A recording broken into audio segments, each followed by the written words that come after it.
Meaning of gladiator. Gladiator. Gladiator. Gladiator. Gladiator.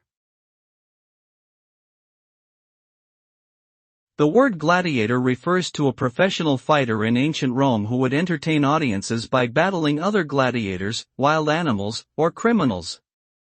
These fights were often brutal and bloody, and the gladiators frequently risked injury or death.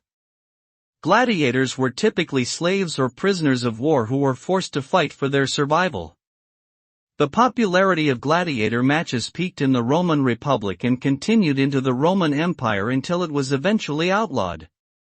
Today, the term gladiator is used metaphorically to refer to anyone who engages in intense competition or conflict.